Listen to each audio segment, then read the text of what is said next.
гаргасан шийдвэр нь процедурын алдаатай байсан учраас процедурын алдааг үндэслээд тогтоолох хүчин болгосон. Ямар процедурын алдаа байсан гэж үзэж байгаа вэ? Ёс зүйн хорон дүгнэлт гарах хэрэгтэй.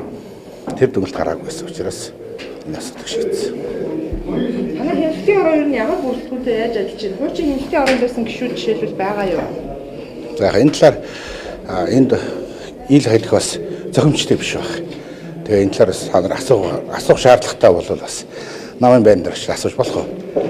Танай хяналтын орон ерөнхийдөө ямар асуудалд илүүлэхгүй анхаарч ажиллах вэ? Одоо жишээлбэл өмнө нь бол алдаатай шийдвэр гаргаж ирсэн байна. Тэгэхээр цаашид яаж ажиллахаар төлөвлөж байна?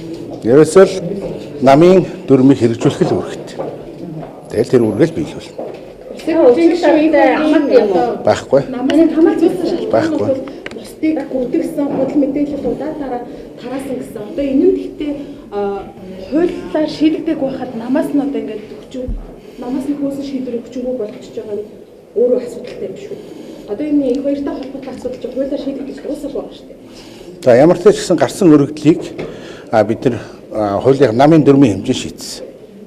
Тэгэл процедурын алдаатай хараад бусаар ажиллаж чадчихж байгаа юу? Хараад бусаар ажиллах талаар намын дүрм нь заасан байгаа. Намын дүрмийн заалтыг хэрэгжүүлэх нь манай хяналтын орны үүрэг. Энд төлөвлөлт шийдвэрийг саналыг ер нь хэн нэг нөлөөлсөн үү шийдвэртэй. Урдлын гаргасан шийдвэрийн талаар би бас юм өгөх нь жоохон зохимж өгөх. Шийдвэрийг хүчингү болгоход нийт гишүүдийн хэдэн хувийг дэмжсэн бэ? 100% сандар. Хэдэн гишүүнтэй? Ер нь бол 27 гишүүнтэй ажилдаг. Гэхдээ энэ талаар та нар нарийн бүтцтэй асуух шаардлагатай бол уулзаж асууж болно. Гэхдээ бид нар ч бас хэлэх юм байна, хэлэхгүй юм байна, тийм үү? Намын дотоод ажил учраас намынхаа дүрмийн дагуу үйл ажиллагаа явуулсан. Цаашдаа ч намын дүрм заасны дагуу үйл ажиллагаа явуулна.